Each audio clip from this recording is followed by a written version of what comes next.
நான் 507 மார்க் எடுத்திருக்கேன். அப்பா 6 வருஷம் முன்னாடி இறந்துட்டாங்க சார். அம்மா மட்டும்தான் வேலைக்கு போறாங்க. எப்பயுமே எங்க அம்மா சொல்ற ஒரே வார்த்தை, படிப்பை மட்டும் விட்டுறாத.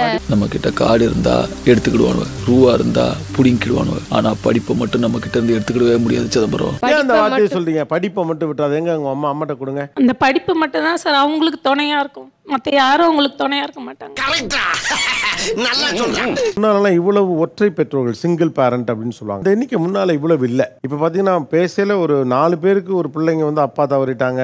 அப்போ எல்லா தீமைகளுக்கும் குடிதான் காரணம். இந்த குடி நல்லா உங்களை குற்றவாளி ஆக்கும். நான் school first sir, 565 sir. Sir எனக்கு பிடிச்ச திருக்குறள் ஒன்று சொல்லட்டுமா சார்? சொல்லுங்களேன். ஈன்ற பொழுதின் பெரிதுவக்கும் தன் மகனை சான்றோன் என கேட்ட தாய். செம ஹாப்பியா இருந்தாங்க சார் அம்மா. ஒரு பாசிட்டிவ் பவர் இருக்கிறவங்கள பார்க்கும்போது ஆட்டோமேட்டிக்காக ஒரு எனர்ஜி, ஆட்டோமேட்டிக்காக ஒரு கெமிஸ்ட்ரி ஒன்று ஒர்க் அவுட் ஆகும்னு ஒன்று சொல்லுவாங்கல்ல, அது இன்னைக்கு காலையிலேருந்து எனக்கு பயங்கரமாக ஒர்க் அவுட் ஆகிட்டு இருக்கு.